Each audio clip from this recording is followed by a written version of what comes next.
Good morning and welcome to Managerial Accounting. Welcome back from spring recess. Hopefully everyone is rested and recharged and ready to finish the semester strong.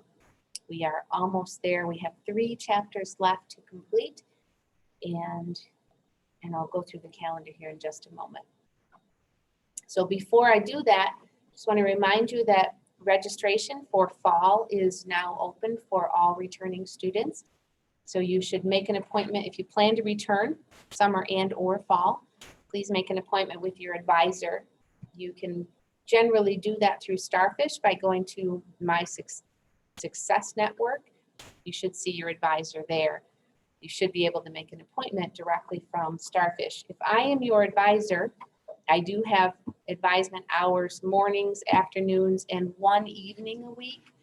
If you would like to meet either face-to-face on the Olean campus, or the evening hours are Zoom only. All the hours allow Zoom. If you just want to work by email or by telephone, that's fine too. If you want to work by telephone, you should still make an appointment for that.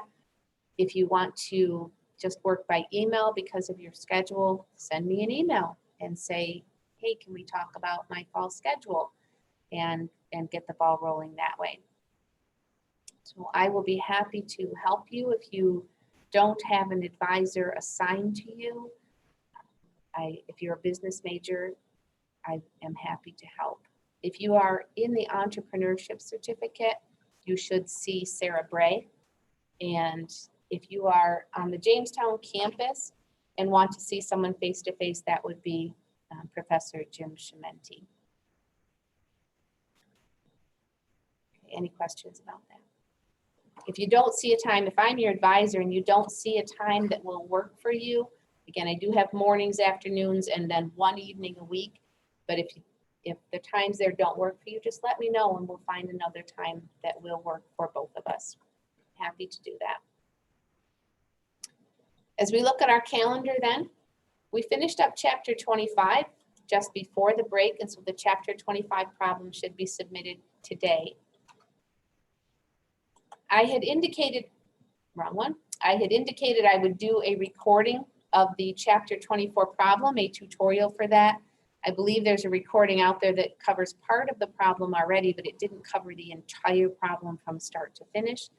So I plan to do that this afternoon, and I will put up an announcement that says when it's out there. It'll be in the chapter 24 problem, and I will, chapter 24 folder in the reference materials.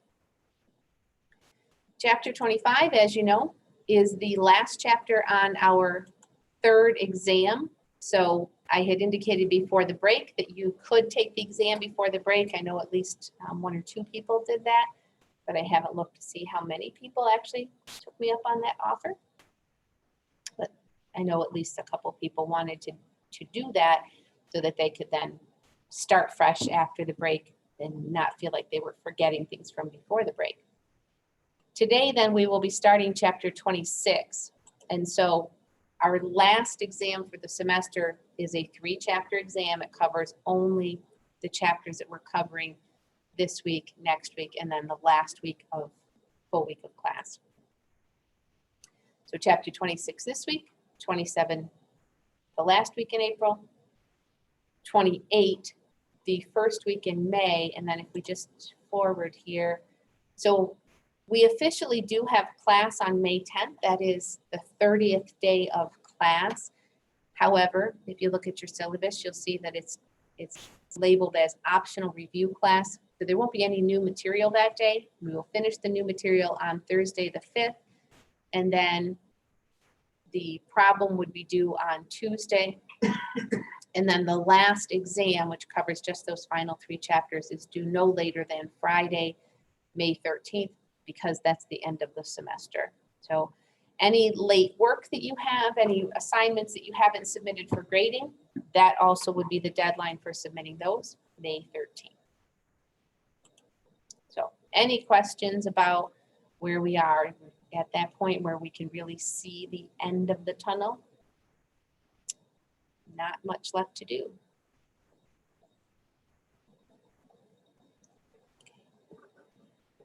All right, there aren't any questions. Any questions on those 4 chapters that are on the exam that's due this Sunday? So that would be chapters 22, 23, 24, and 25. Other than the chapter 24 problem, anything you want to talk about?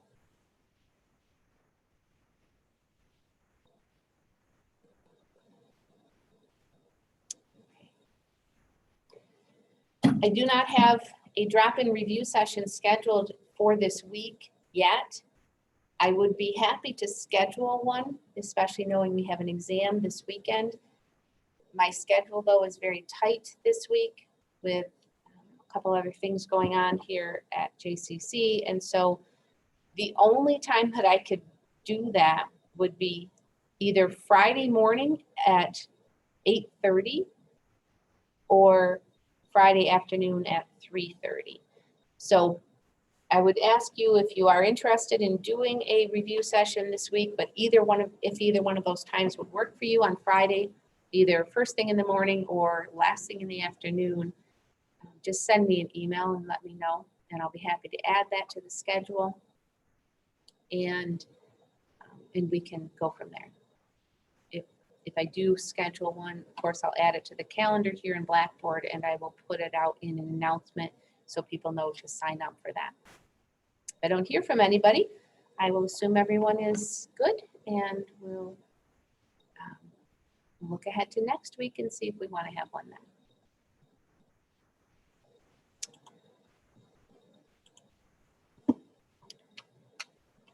And let's get started with our new chapter then. Our topic for today and for this week is capital investment analysis. So we've kind of led into this with our previous chapter when we talked about some differential analysis and decision making. And I had reminded you that one of the pieces of information that was not taken into account when we were looking at that differential analysis was the time value of money. And so that's one of the topics that we will revisit in this chapter. What about the time value of money? How does that impact our capital decision-making process? So you can see our learning objectives here for the chapter, and this doesn't usually happen, but all of the learning objectives do fit on one slide for this chapter. We'll be talking about a few different ways of analyzing capital projects, but we'll start out with what is a capital project in the first place? Why is this important? How do we make decisions about capital projects? What are some of the difficulties or the problems associated with making these decisions? And then looking at sensitivity of our analysis. Excuse me.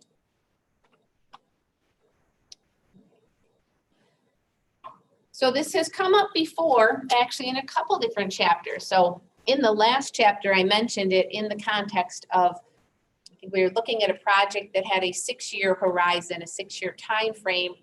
And I said part of the issue with this analysis we did in the last chapter, where we just compared project A to project B, we were looking at that differential analysis. I said one thing that we weren't taking into account was when the cash flows happened. So when we talk about capital investment, we are talking about projects that have an expected useful life of more than 1 year. So we're trying to decide, for example, should we buy a new piece of equipment? Should we build a new building? Something that's going to have a long time on our books, if you will. Something that is what we would consider property, plant, and equipment that's going to be subject to depreciation and is going to be impacting our operations for years to come. We also talked about this in the budgeting chapter, as we pointed out that the budgets that we talked about mainly in that chapter, almost exclusively, were what we call operating budgets. So what are we doing this year? And I had said at the time that most companies treat capital budgeting as a whole separate topic, a whole separate process within their organization. the way capital budgeting typically works is a company will determine the pot of money they have available to invest in new capital projects. And then they might solicit proposals from within their organization. What do you need, or what do you want? Kind of the wish list from their various departments within their organization.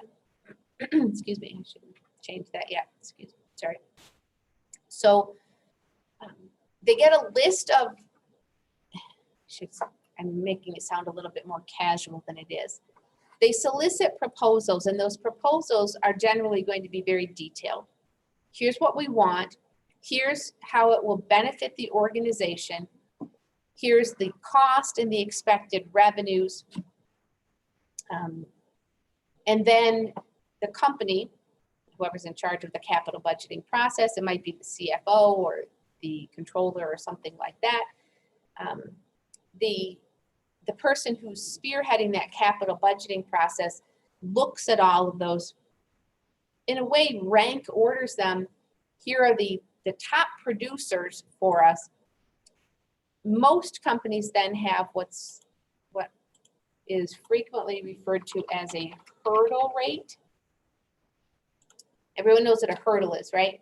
In track and field. So something you have to get over to continue on your journey. A hurdle rate, when we're talking about capital investment, is a minimum expected return.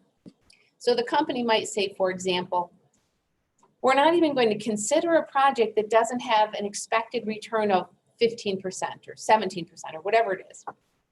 We've talked about where that percentage might come from, maybe not exactly in this context, but we've looked at, and I don't know that I need to do this again. Just as a reminder, I had done something like this just recently.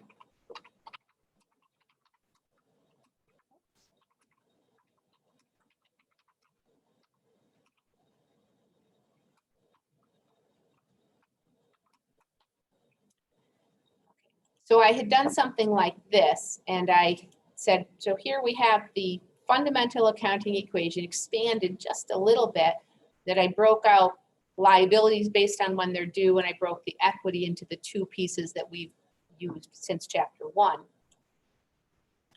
And I said that this part is the capital structure of the organization. That's referred to the capital structure.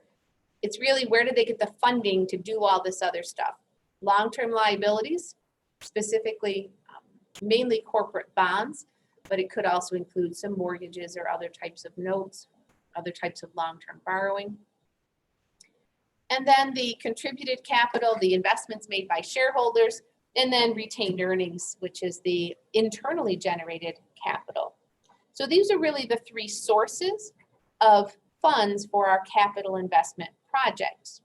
So when we talk about that minimum required rate of return, the starting point for calculating that is looking at this capital structure. Well, where's the money going to come from? And I know I talked about this just recently in class, but I want to make sure it's up front in your mind after a week off. So when we come up with that minimum required rate of return, or that hurdle rate, what we're saying is, you know, in order to fund our capital structure, we have to make this percentage. And then of course we want some profit on top of that maybe.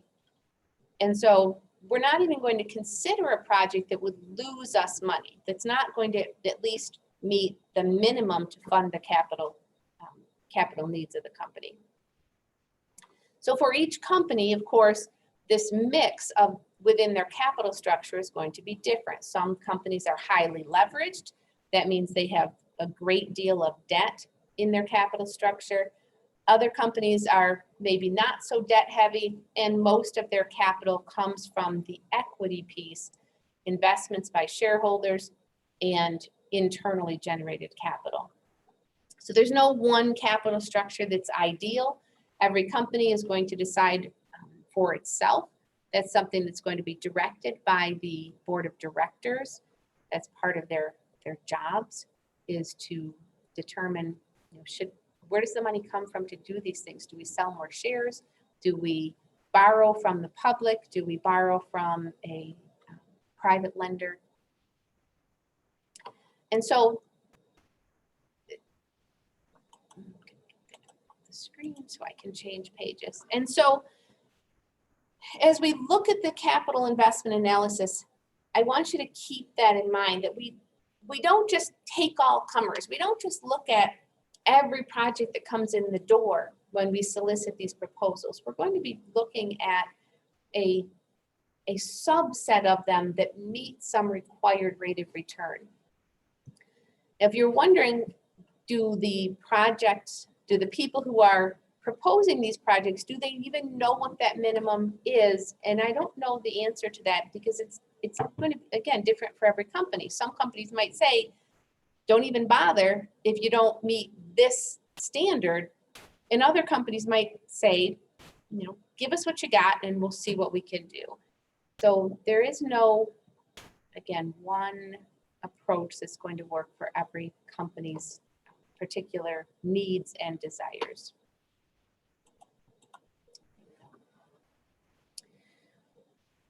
So that's my upfront description of what's happening. We're going to get these proposals. We're going to put them kind of in order based on their expected rate of return. We're probably going to be including some measure of risk in there. We're also going to be looking at how does this fit in with the general direction of the company. So here at JCC, we follow a process similar to what I'm describing here, that on an annual basis, there is a kind of a call for proposals. What is it you need or want? Now, our analysis looks a little bit different because we are a not-for-profit. We are a college setting, and so we're not looking for projects that are going to make money for the college, but instead we're looking for projects that will advance the mission of the college.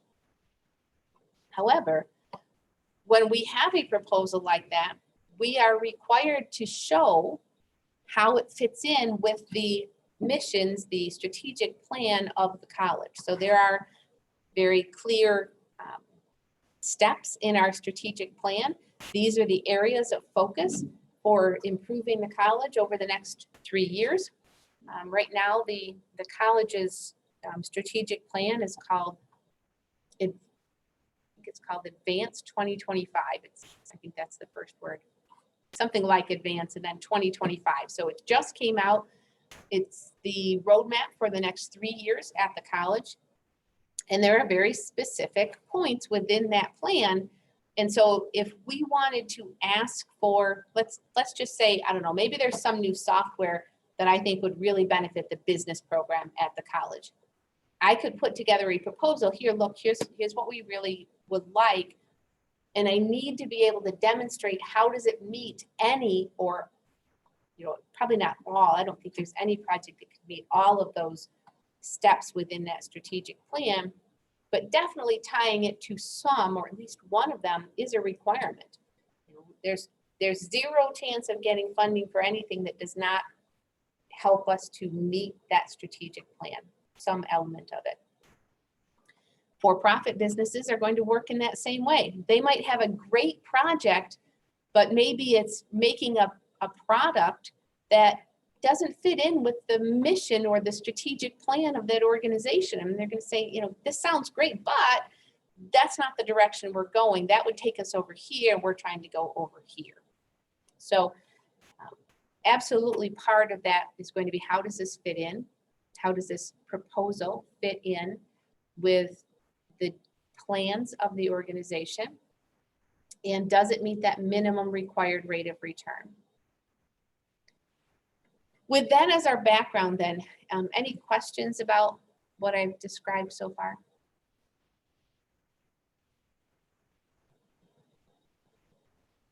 Okay. As I said then, the doing of accounting in this chapter, if you will, is going to be mainly looking at how do we analyze capital investment proposals. And we can break those analysis tools into two different categories. One, methods that use present value and methods that do not use present value.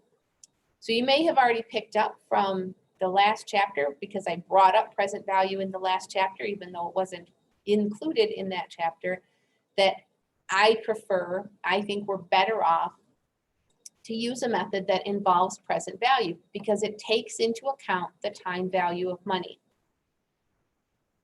You should remember from chapter 11, which was the corporate bonds chapter in financial accounting, you should remember the concept of present value, even if you don't remember how to do it.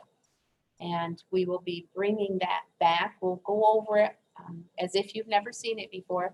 We will go over it in this chapter. So if you're thinking, what is she talking about? I don't remember that. Don't worry, we're going to review it. But as you can see on the slide that's up right now, yeah, Andrew. Can you just refresh us real quick on what you mean by the time value of money? Mm-hmm. Yeah, and yes, and then I'll put off most of that discussion until we get to the first. So here's my example of the time value of money. Let's say you have a friend who comes to you and says, what's today, like the 20th or something, 19th, the 19th. So let's say you have a friend who comes to you and says, hey, my rent was due on the 15th and I didn't have the money to pay the rent. My landlord's really on my back, and could you just lend me a couple $100? And I get paid on Friday. Today's Tuesday. I get paid on Friday. If you could just lend me a couple $100 and I'll pay you back on Friday when I get paid, that would be great. So we'll assume that you have the $200 that your friend is asking for, and it's not going to change anything in your life, and that you trust the friend to pay you back on Friday. So this is not a situation where you're wondering, gee, will he actually pay me back? And so you give your friend the $200. And I need to pause for a second because I'm never sure if people on Zoom or on the recording can hear the questions in the classroom. So I should have repeated the question. The question was, can you just remind us what the time value of money is? So this is my explanation. So you lend your friend the $200 and the friend is going to pay you back on Friday. So when he pays you back on Friday, how much do you expect him to pay you back? $200, something at least. Anybody think you should get paid back more than $200?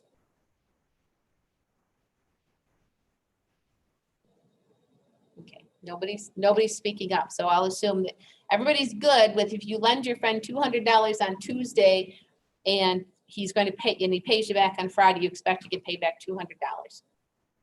Okay, so let's go with this scenario. Same scenario, friend needs $200 to pay his rent, but instead of paying you back on Friday, he says, I'm expecting a tax refund and I don't think I'm going to get it for another month because there was a holdup on my return and I had to mail it in.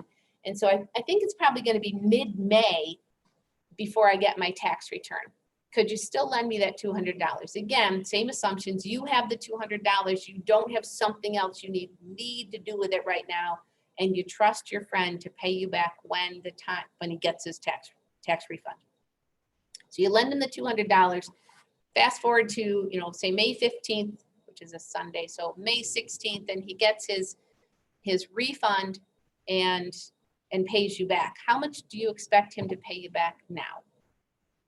Because you had to wait a month, basically. How much do you expect him to pay you back now?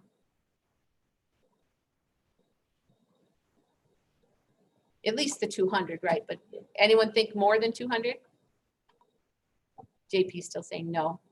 I mean, being a friend, I'd expect at least like the 200, and then maybe not a strictly monetary, like show of appreciation. Mm-hmm. But there's some compensation there. So in the classroom, it was suggested maybe not a monetary, maybe not $210 or something, but $200 and he buys you a beer the next time you're at the bar together or whatever. So some kind of a payback. let's take it one step further. So the friend asked to borrow the $200, you have the money, you don't need it for something else right now. And instead of being able to pay you back in May, he now says, every Christmas, grandma gives me, a big check and I'll pay you back at Christmas. Or even, I'm going to graduate from JCC next May 2023, and grandma promised if I earn my college degree, she'll give me, this big check and then I can pay you back. But I really won't be able to pay you back before then. Same requirements. You have the money, you don't need it, you trust the friend. Absolutely, we're not considering risk that you won't get paid when he says, but now you have to wait over a year to get that. Now, how much do you expect to get paid back? Not 100% sure, but I'm gonna iron it out before I hand the cash over. Okay, so you're gonna have an agreement with the friend, and the agreement might be for something more than $200. So usually when I go through this conversation, and usually it's not with most people on Zoom and on mute, but usually there's someone in the classroom who, doesn't matter how long you take that time horizon, they say, no, I just want the $200 back. But there's also usually one person who says, I don't care if I have to wait till next week, I want interest. I want to be compensated. And both of those are very legitimate. And so that is the time value of money. That you recognize that having the $200 today has more value than having it next week, next month, or even next year. And the longer you have to wait, the more value you attach to that. The more you recognize, hey, that $200 next year is not going to be worth as much to me. I'd rather have it today. So if I'm going to get it back next year, I want to be compensated for giving up the use of my money. From an economic standpoint, we would call that opportunity cost. So what else could you be doing with that money? We already said, because I needed to build it into the scenario, we already said you don't need it. It's not like you're not paying your own rent or putting food on the table for your family, but still, there's something else you could be doing with that money. And it could be just having it sit in your bank account so that you have a little bit of peace of mind that if something comes up, I've got a bit of a cushion. It could be that you pay down some of your credit card balance, and so you're saving that interest expense. It could be just it's sitting in the bank earning a teeny tiny little bit of interest in your savings account. It could be that you take a vacation or buy a new, video game or whatever it is that you like to spend money on for your free time. So all of that opportunity cost, what else could you have done with the money? I need to point out the opportunity cost isn't every one of those things, because you couldn't have both paid off your credit card bill and use the same money to buy a video game and use the same money to sit in your checking or your savings account making a little bit of interest. So opportunity cost is the next best thing. If you didn't lend it to your friend, what else would you have done with it? Does that help you see what the... Yeah. Okay. So when I talk about time value of money, it is the value of having the money now rather than having to wait for it until later. And when we look at this slide, these two methods on the right-hand side in orange, it looks like orange to me, in orange, the methods that use present value take that into account, that you're better off to have the money now than later. And so if we have to wait for some of those cash flows until later, then we're going to build that in mathematically into our model. What's the value that we've given up? How much more is the money worth today than it will be a year or two, 5 or whatever later? That's why in this chapter, we bring in present value and the time value of money, And in the last chapter, we mostly ignored it other than I brought it up. Because the longer you have to wait, the more significant that time value of money is. And so in the last chapter, most of our projects were pretty short term when the time value of money would have less of an impact on our decision.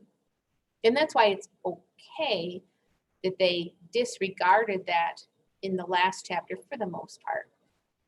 And why in this chapter, at least for 2 of the methods, we're going to bring that in. And for the other 2 methods, we'll talk about why a company might even use those methods if I'm telling you right now they're not as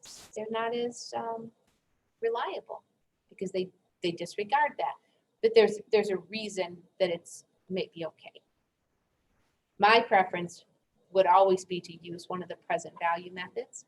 However, one of the other methods, the methods that are in green on this slide, those methods might be good for a quick and simple, off the cuff kind of analysis. Is this something we should even talk about further? So maybe we use one of those methods up front, and then we weed out some projects that we think aren't going to be even worth our time to study them. And then we apply the more intensive present value methods for that whittled down group of projects, possibly.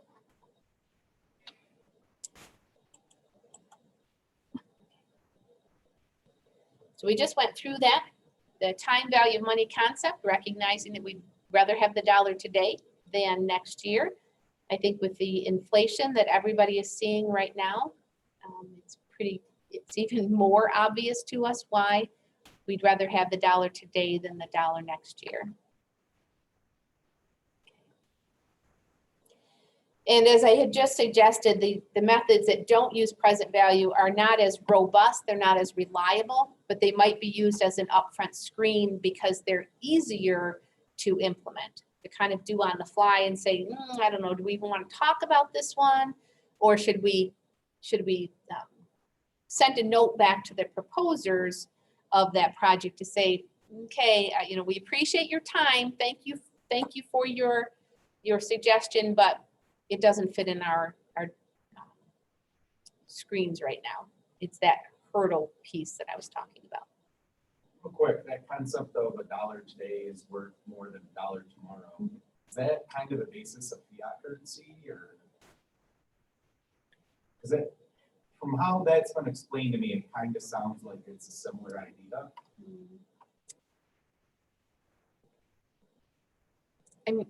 I'm not sure I would say that that's the same thing. Fiat currency is more, you trust the people who issued it, that there's nothing backing it. So, so I'm not, if you're talking about. I've had a couple discussions with an individual about that's kind of the basis of the money lending practices of the U.S. government. I'm like, we're going to borrow money now, even though it's not inherently going to be the same value if and when we pay you back type of idea. And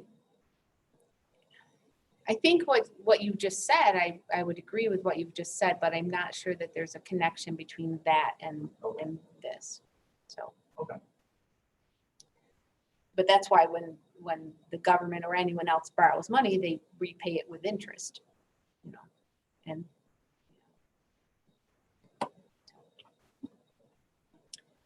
any other questions before we keep going? We're going to get to our first exercise in about 2 seconds. Any other questions? Okay.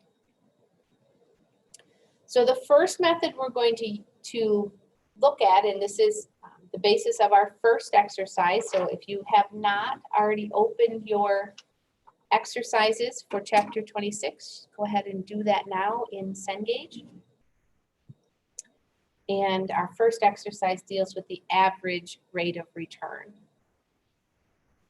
So there are a couple formulas you see on this screen. You may want to make a note of those.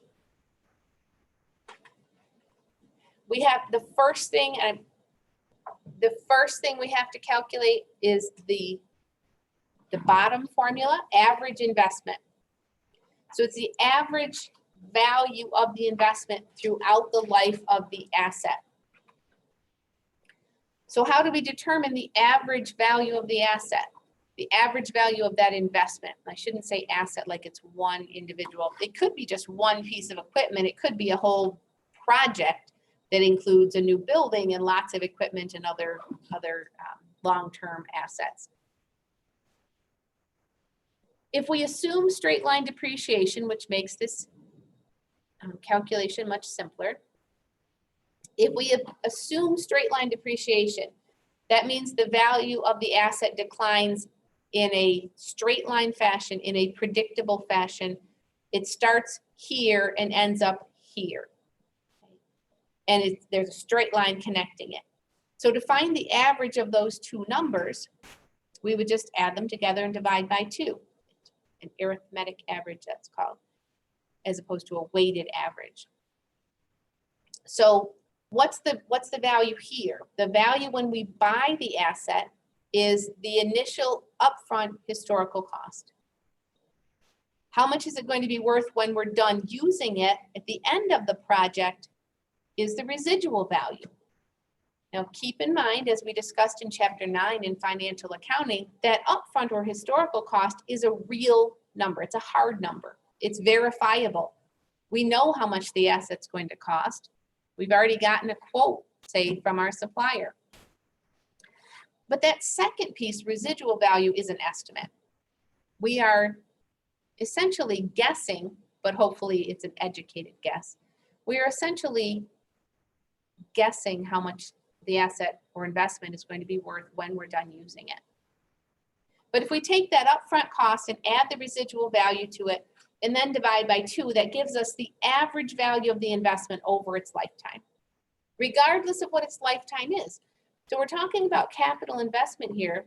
We know then by definition, the lifetime is more than 1 year, but we don't know if it's 2 years or 10 years or 30 years, and that does not impact this calculation.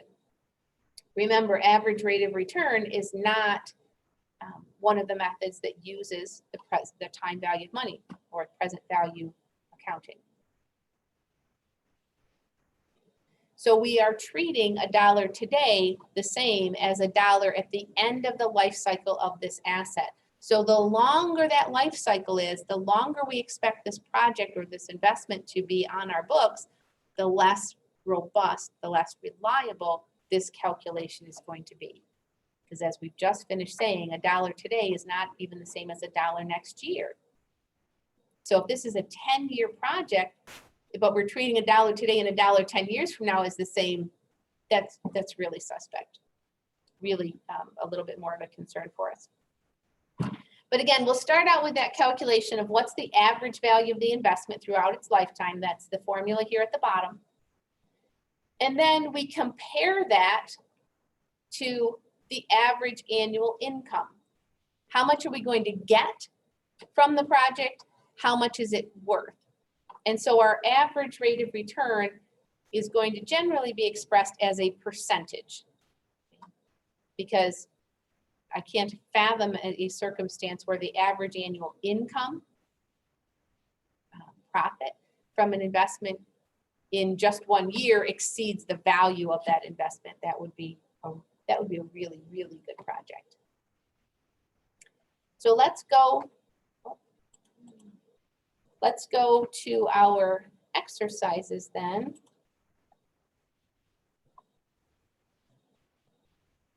And take a look at how we might use this. The following data are accumulated by Watershed Incorporated in evaluating 2 competing capital investment projects. So we have Project A and Project Z. The assumption I am going to make is that the company is not planning to fund both of these. Maybe both projects are really filling the same requirement or the same niche within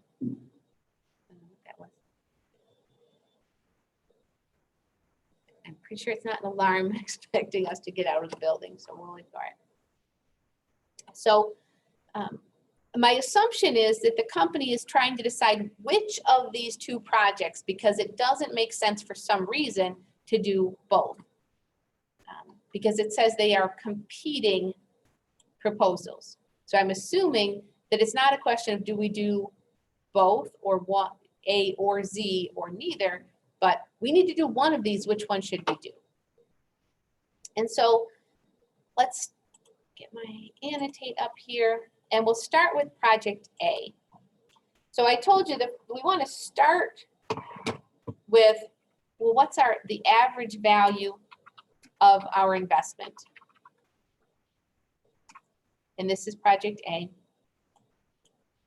So what's the average value of our investment?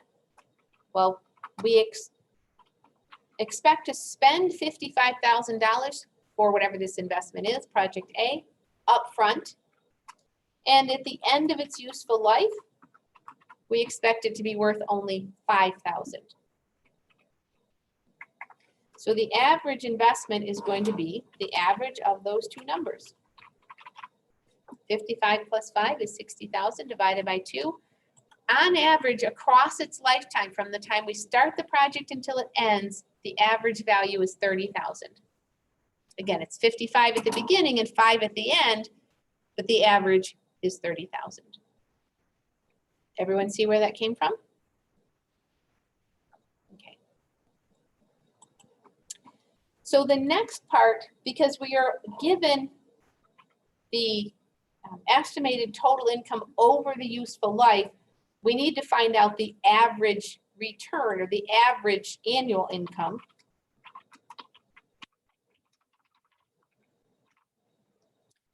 So here's another issue with using this average rate of return approach.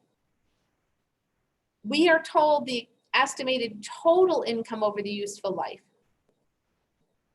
but we are not given any information about when those cash flows happen. So some projects might be front-loaded, where the project makes a lot of money for us up front, and as the asset gets older, the project gets older, it produces less at the end.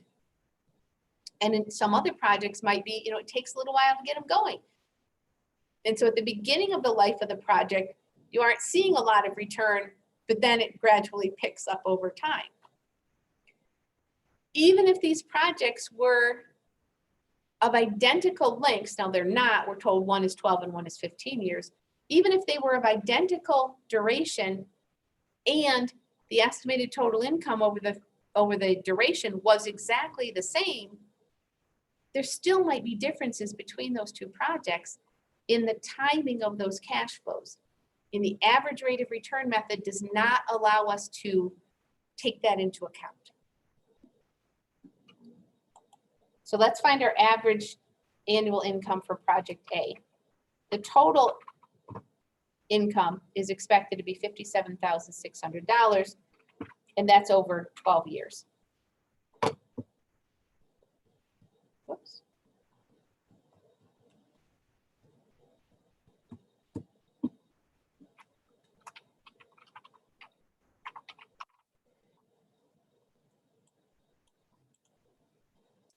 And so the project would return an average of $4,800 a year.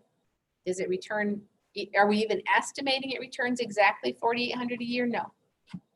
We have no way of knowing that given the data we have here. And so that's another potential problem with using this method rather than a present value method, which would take into account the timing of those cash flows. Now we have the information we need to use the full formula. So the average, rate of return for project A is annual income divided by average value of the project.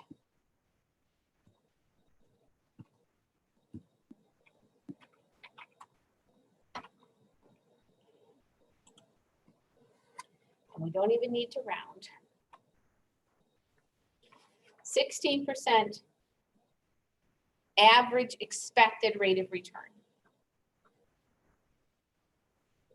Everybody okay with that?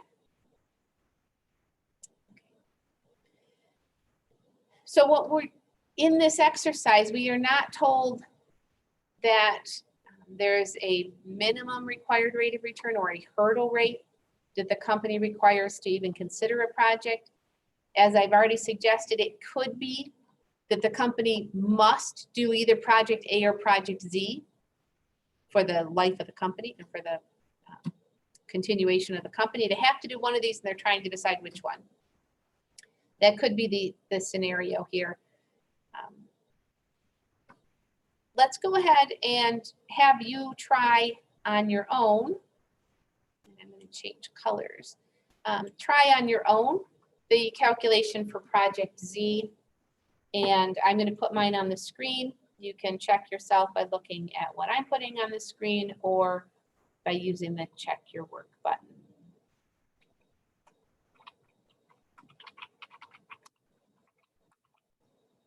I'm going to go ahead and pause the recording.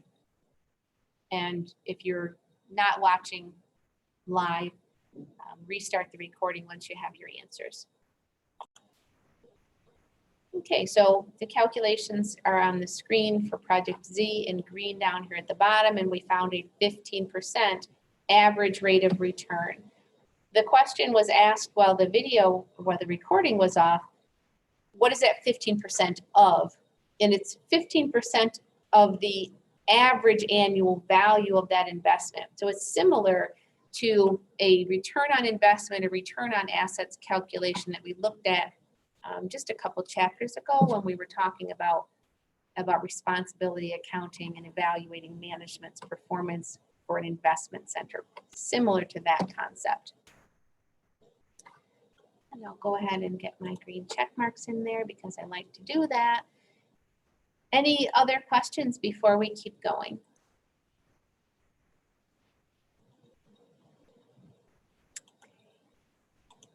Through my drawings.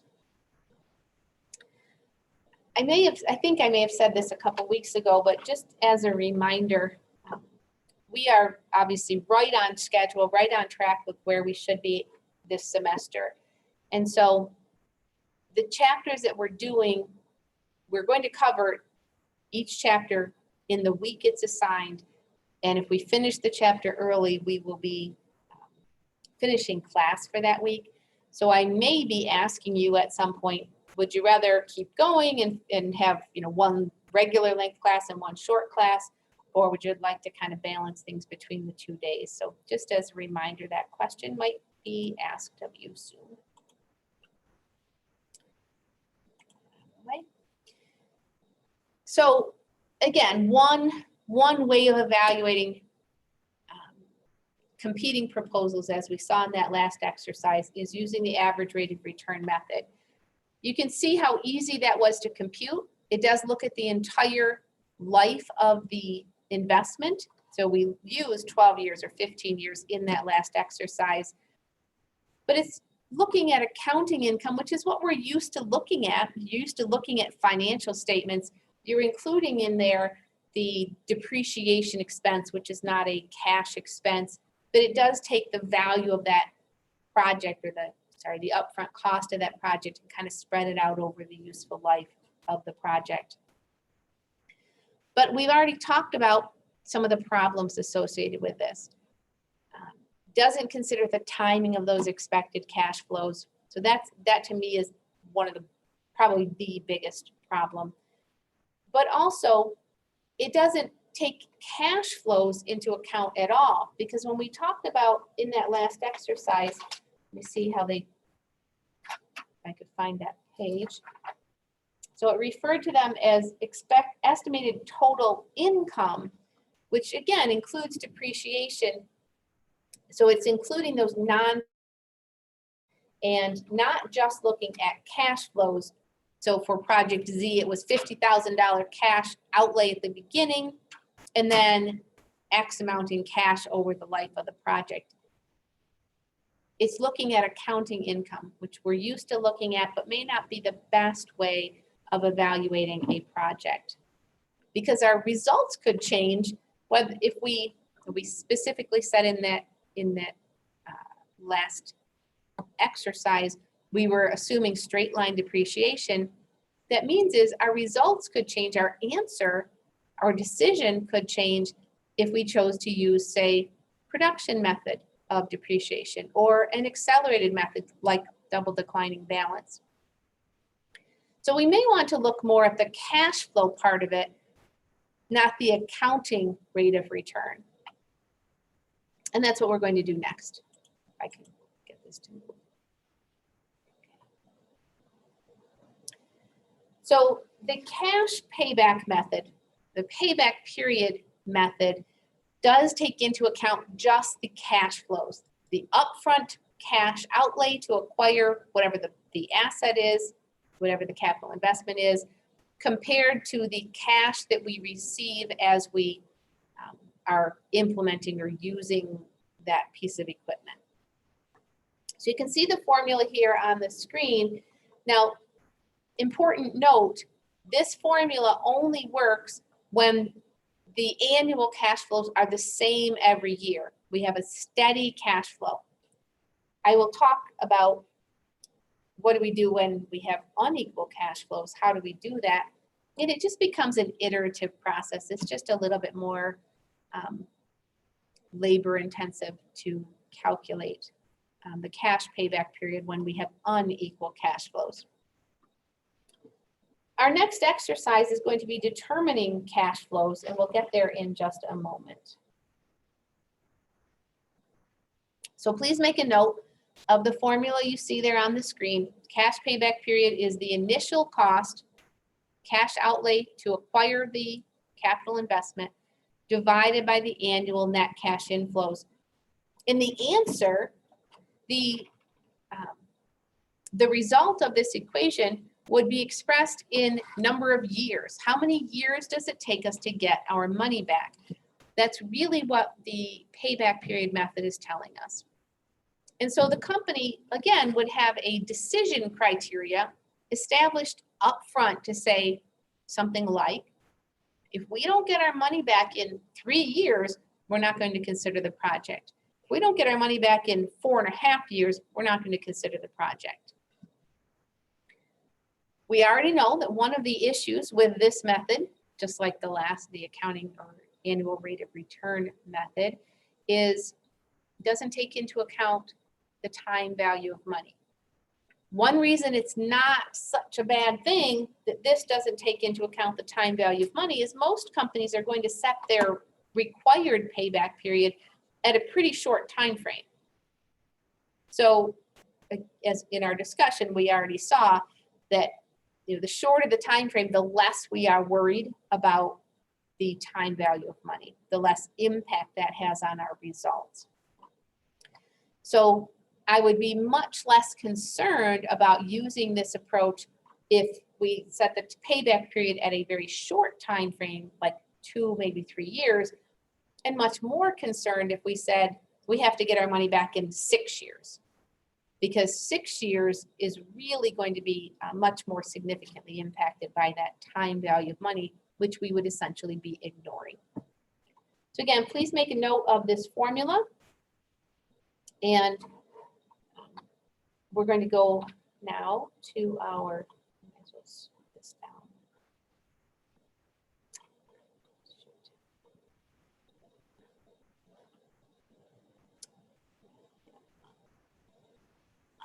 Sorry, I was trying to find, there we go.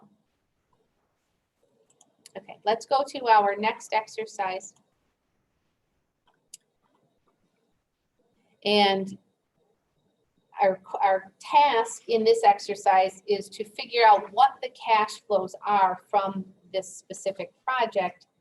And then in exercise 3, we will actually use the concept of cash flows to evaluate a project. So determine cash flows. Natural Foods Incorporated is planning to invest in new manufacturing equipment to make a new garden tool. The new garden tool is expected to generate additional annual sales of 5,000 units at $18 each. So we've got a key word in there, additional. So we spent the entire last chapter just before the break talking about differential or marginal or incremental analysis. We're only looking at what will change if we do this project. This is a brand new product we've never produced before. We're not talking about replacing some existing tool, equipment or technology that we're using.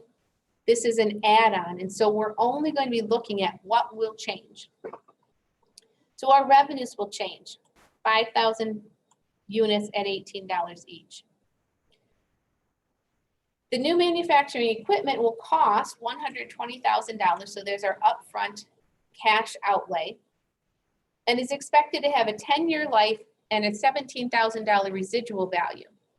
So at the end of 10 years, we expect to sell the equipment and get $17,000 for it. Selling expenses related to the new product are expected to be 3% of sales revenue. The cost to manufacture the product includes the following on a per unit basis. So we have direct labor, direct materials, and variable factory overhead. We know all of those are variable costs. And then we have this fixed cost, but it is given to us per unit. But what do we notice? The fixed factory overhead is depreciation. And we already know that depreciation is a non-cash expense. So we're not going to be including that depreciation in our calculation at all, because we're only looking at cash flows. Our task then is to determine the net cash flows for the first year of the project, then years 2 through 9, and the assumption is that we have stable returns each year, 2 through 9, and for the last year of the project. And so what's going to be different in the last year of the project is we're going to sell the equipment, we assume, for $17,000. We are told to use the minus sign to indicate cash outflows. Don't round intermediate calculations, but round final answers to the nearest dollar. Okay, so cash outflows are going to be a negative, cash inflows are going to be a positive. Our upfront investment, we are told, is $120,000. And we're going to show that as a negative because it's a cash outflow. If we look only at year 1, things aren't going to look very good, right? If we look only at year 1, things are not going to look very good for us because we've got that $120,000 upfront investment. Our annual revenues, 5,000 units at $18 each.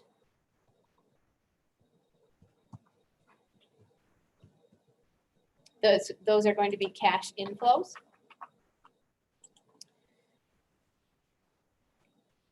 The first time I did this exercise, I really was unclear. Did they want us to do years 2 through 9 as a total? So that's 8 years at $90,000. But I now know, no, they want us to do, this is what year 2 would look like. It's also what year 3, year 4, year 4. So it's not a summary of all 8 years. This is what we would see each year, years 2 through 9.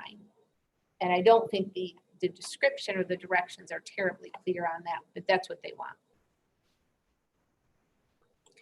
In the last year, we also expect to sell 5,000 units at $18 each, so our annual revenues would be the same. How about the selling expenses? So selling expenses are expected to be 3% of sales revenue. So 3% of 90,000. It's going to be a cash outflow, so we're using a negative. And since the revenues are the same for each one of the 3 columns, the selling expense would also be the same.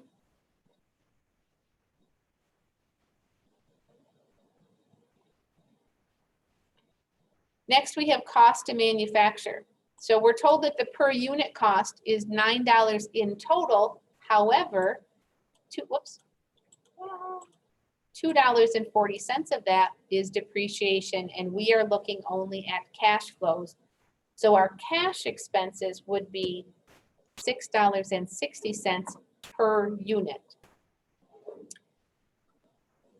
The assumption that we are making here is that they are matching their production with their sales. In other words, if it says we sell 5,000 units, that we produce 5,000 units. We're going to make that assumption, but keep in mind that could be a complicating factor in our analysis if we were not matching production to sales.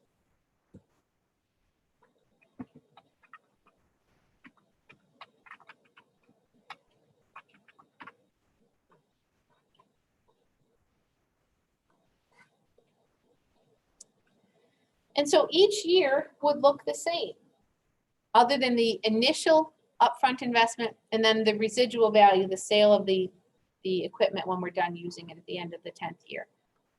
Our net operating cash flows will not include the 120,000. So it's just the 90,000 cash inflow minus the selling expenses and the product costs.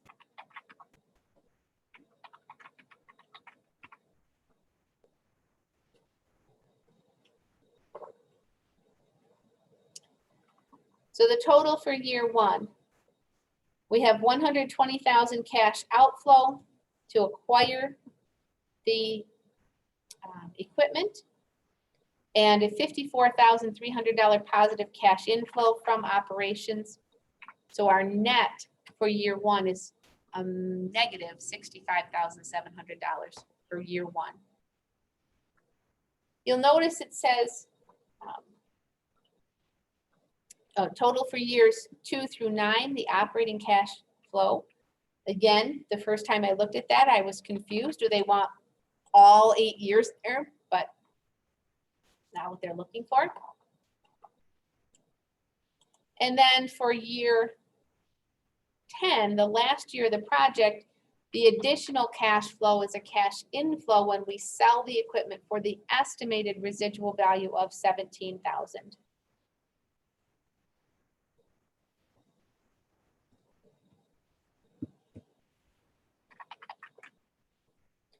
And so the total for the final year would be $71,300.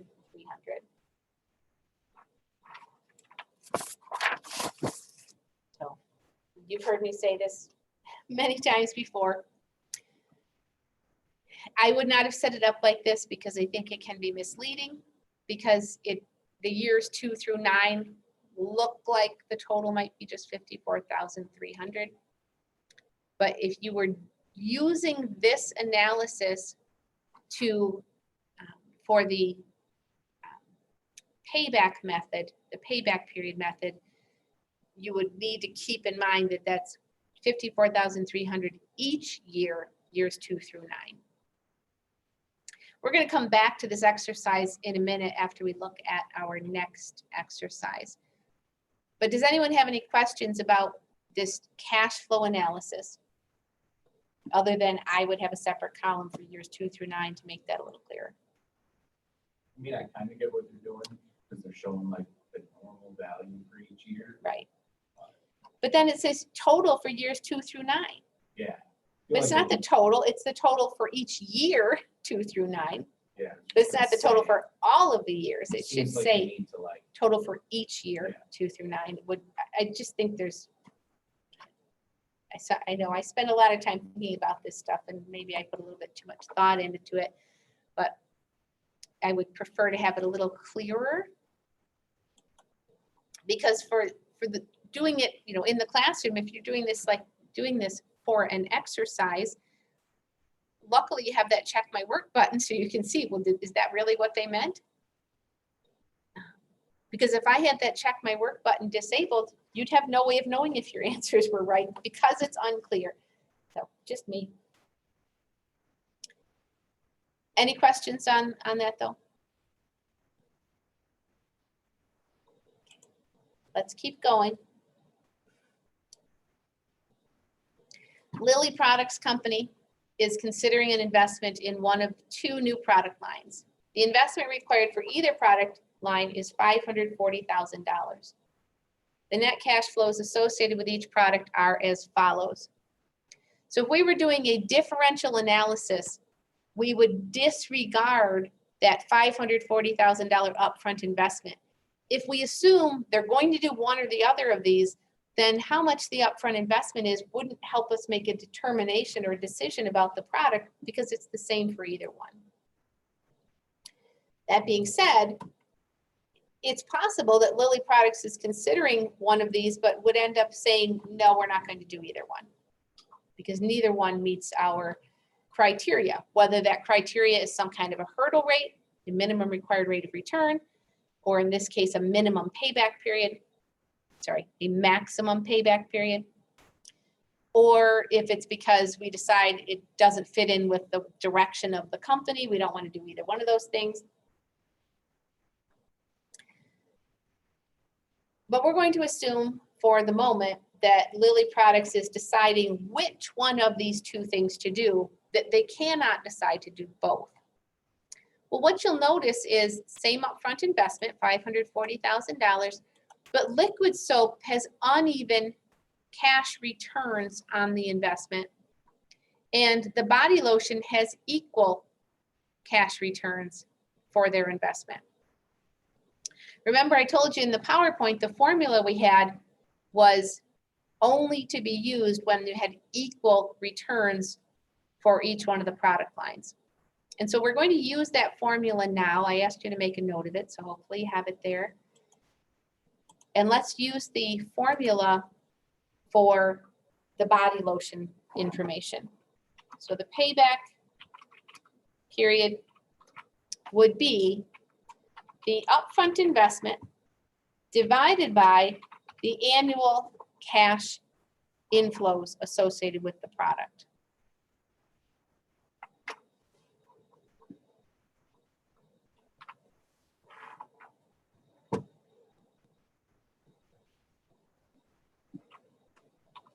And remember,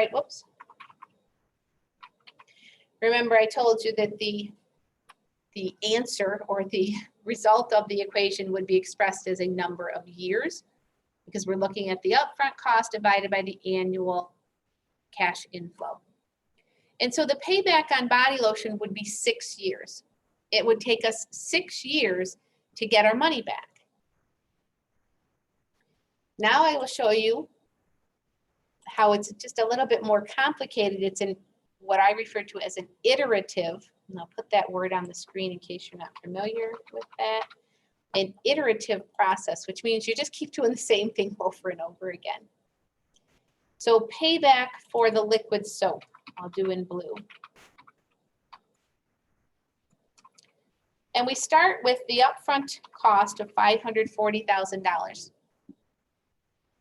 And we say, well, how much do we get back in year one? Whoops. How much do we get back in year one? $170,000.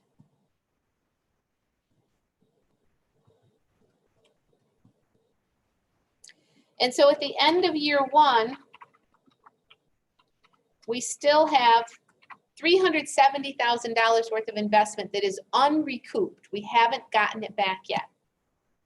Okay, so we're not done, so we keep going. Now we subtract the $150,000 from year two.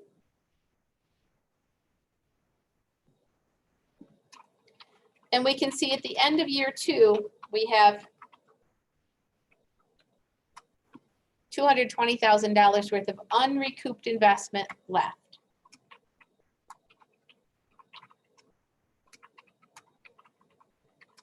The end of year three, we have $100,000 worth of unrecouped investment.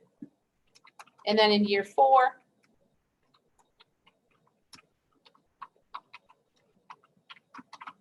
we get back the last $100,000. If the year four was, let's say, $120,000 or $150,000, we would simply do a, find out the fraction of the year we would need. Assume that the cash flows are even across the year, even though they're not even for each year. And if it was, let's say, I'll just put it out here on the screen. So let's say that it told us the cash flows for year four were $150,000. We had only $100,000 left to recoup. So it would be So our answer then would be 3 years, 3 2/3 years, 3.7 years or whatever. So as I explained, it's a little bit more time consuming when we don't have even cash flows. I think it's very understandable. What is it we're doing? And maybe even the approach for liquid soap is a little easier to understand because you can see what's happening. Oh, each year we get a little bit more of our investment back. How long does it take until we've covered the entire thing? You could do the same thing with the even cash flows. It just takes more work. But we could have said 540,000 minus 90,000. Okay, we've got 450,000 left. Subtract another 90,000. You could have done that and found the same answer 6 years. It just, like I said, takes a little bit more work. So let's see the questions that we're asked to answer. Recommend a product offering to Lilly Products Company based on the cash payback period for each product line. So liquid soap has a payback period of 4 years. Body lotion has a payback period of 6 years. So which one would we recommend? Liquid soap, because you get your money back faster. 4 years for liquid soap, 6 years for body lotion. Oops. The project with the greatest net cash flows in the early years of the project life will be favored with the one with the smallest net cash flows in the initial years.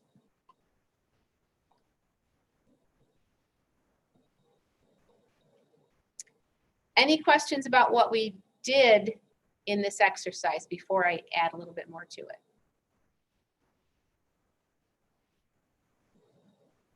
Okay, so what are the problems with this approach? We didn't take into account the time value of money. So when we go out to a 6-year payback period, the value of these cash flows in years 6 and 5 are significantly impacted by having to wait 5 and 6 years to get those cash flows, but we didn't take that into account. As I said, this company should have, and if this was a real company, I'm sure they would. The company should have said up front, here's the maximum time we're willing to wait to get our money back. They should have that cutoff, that hurdle, or that drop dead. We're not even going to consider something that takes more than X number of years to get our money back.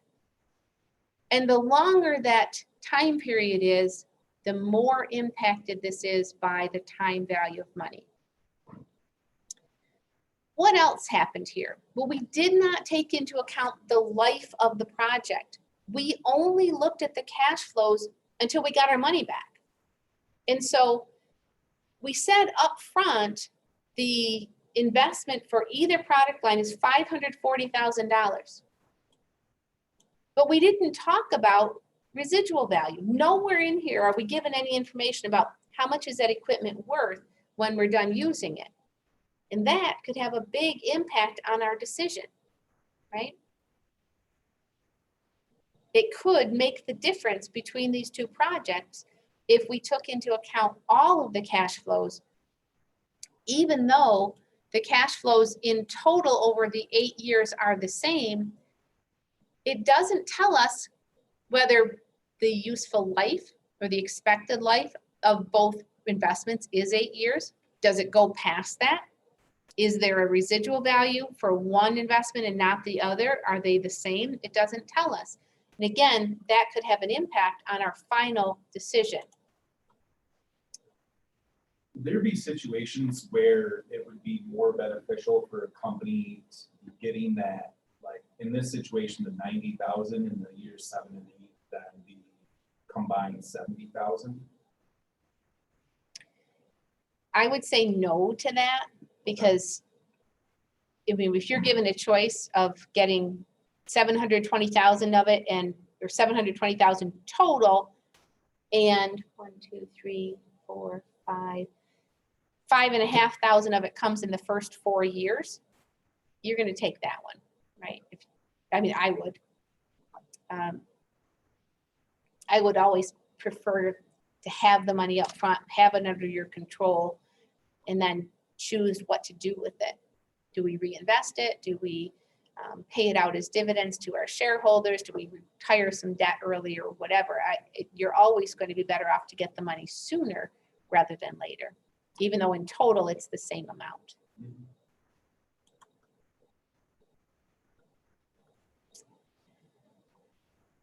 Okay, so I said I wanted to go back to the previous exercise, so let's do that. Let me clear off my drawings here, and let's go back to what we had in our last exercise. Now, in this exercise, we were looking at equipment that cost $120,000. And we already calculated what the cash flows would be for each year. I want you to disregard the 120,000. So we're really only looking at this, the 54,300 each year.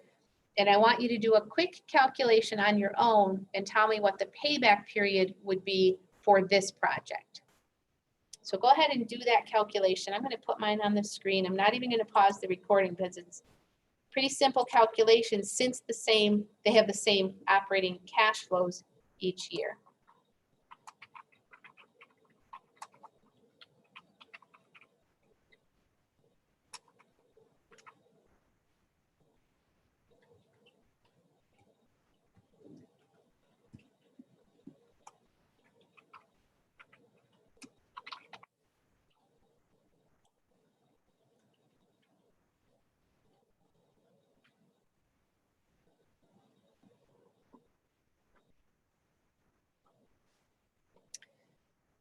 And so what you should see is that for this project, the payback period would be about 2.2 years. I rounded a little bit there.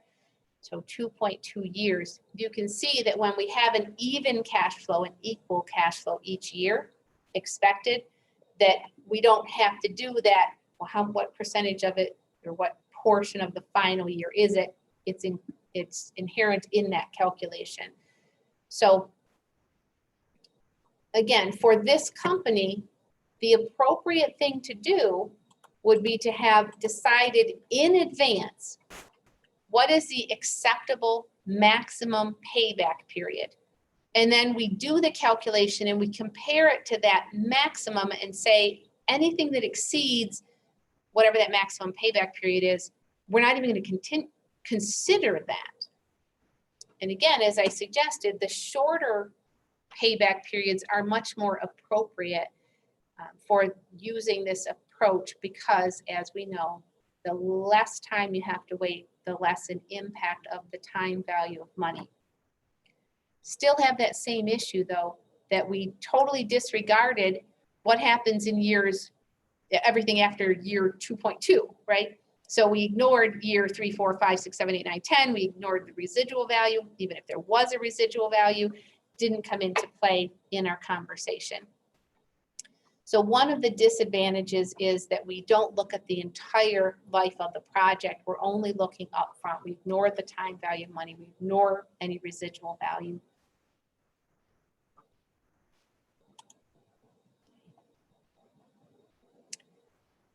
I want to stop sharing. What am I? Oh, sorry. Get that out of the way.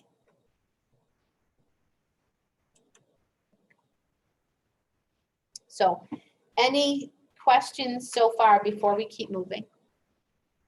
We're getting close to out of time here.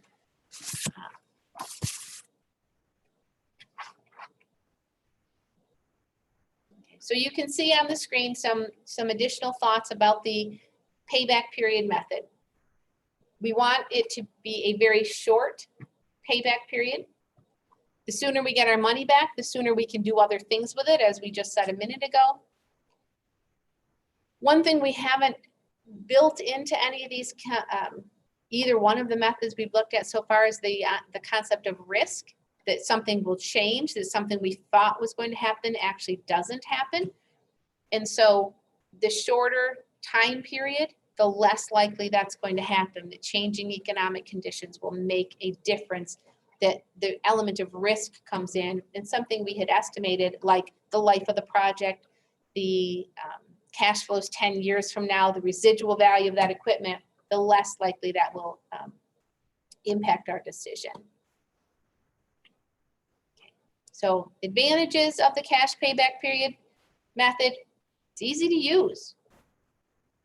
Didn't even really need a calculator for most of what we just did. And it looks at cash flow, so it's not accounting income like we saw in the first method, the annual rate of return method, also sometimes called the accounting rate of return method. So it actually looks at cash flows, not the accounting income, but it ignores cash flows after the payback period. It doesn't include present value. So I think we've hit on that enough for today. Questions about either one of those two methods? Okay.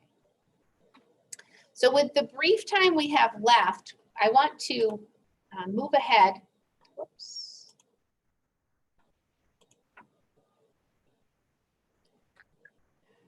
Sorry.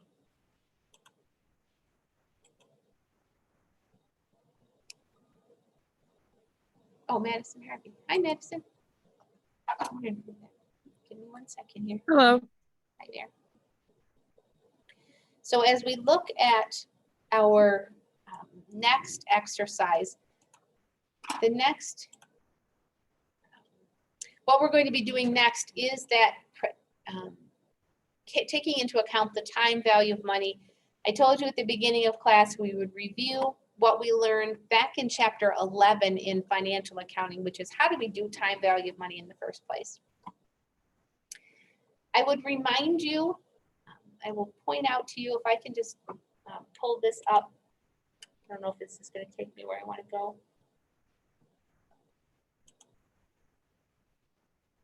Not going to take me there at all. I'm going to show you something. I'm going to jump out of this for a moment. It'll let me. In the ebook,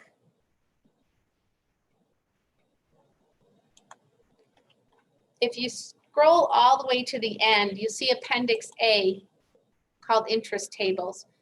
These are the present value tables that are provided in the book. There are two tables. The first one, which is 2 pages long, is the present value of $1 at the end of some number of periods. You'll notice there is a formula here. This is the formula that is used to come up with the numbers that are in the table. You don't have to use that formula. If time permitted, I could show you how that formula is derived. It's a pretty simple approach to what we're calculating here. But these tables are factors. So I refer to these as the present value interest factor tables. Present value because we're taking a future cash flow and discounting it back to, well, what's that worth to us today? Somebody's going to give you $200 a year from now. How much would that be worth in today's dollars?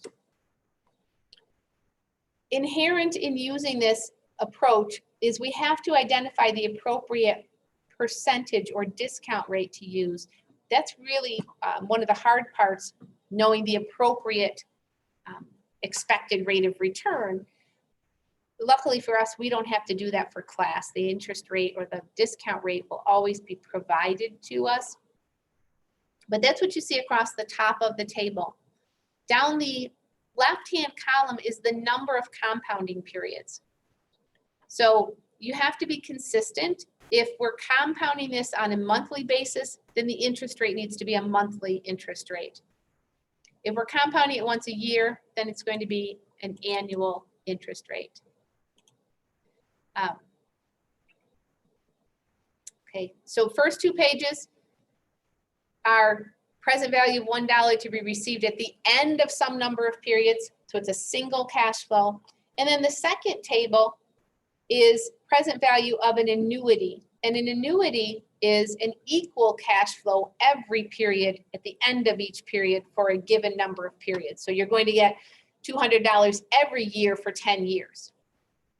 Okay. So that's the use of these tables. They are in your textbook, and so you can always refer to them if you need them. For our exercises, though, back in here, for our exercises, they give us just a piece of that table, just the part that we need. Now you'll notice that these have just 3 decimal places, so you want to make sure you're using what's provided, because as you know, if we round it wrong, it's going to mark us wrong even if we've done it right. But I wanted to remind you that you do have access to the full tables, and you also have the formulas that are used to derive those numbers. So I said these are factors. A factor is something that's used in a multiplication expression. So we know that what we're going to be doing is multiplying this factor by some other number, by the cash flow. We can tell that this is what I just showed you as table 1 because these numbers are all less than 1. So when we're talking about a single cash flow, we use table 1 and the factor is going to be less than 1. If we are looking at a series of regular cash flows or an annuity, we would use what I just showed you as table 2, and the factors are all greater than 1, other than if it's just 1 year. So almost every row after year 1, the factors are greater than 1 because there's more than one cash flow.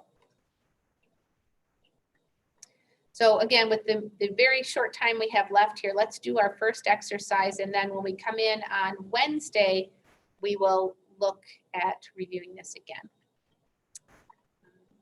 The following data are accumulated by Getty's company in evaluating the purchase of a $150,000 piece of equipment with a 4-year useful life. So we have the net cash flow and the net income for each one of the 4 years. Oops. Assume that the desired rate of return is 15%. So we've already set up front, we want a 15% return. We're going to build that 15% return into our calculations to see, do we get there? So the present value of the net cash flow, and I'm actually, yeah, I hate to back off like this, but it's now 10:39 and we have 4 different cash flows. It's 4 separate calculations. So I am going to stop here, not hold you late, and we'll pick up here at the beginning of class on Thursday. If you want to try this one on your own, you're certainly welcome to do that. We know we're going to be using the discount rate of 15%, but we will do this. We'll pick up right here and do this together at the beginning of class on Thursday. Any questions before we call it a day? All right, well, thank you all for being here, and I will see you on Thursday.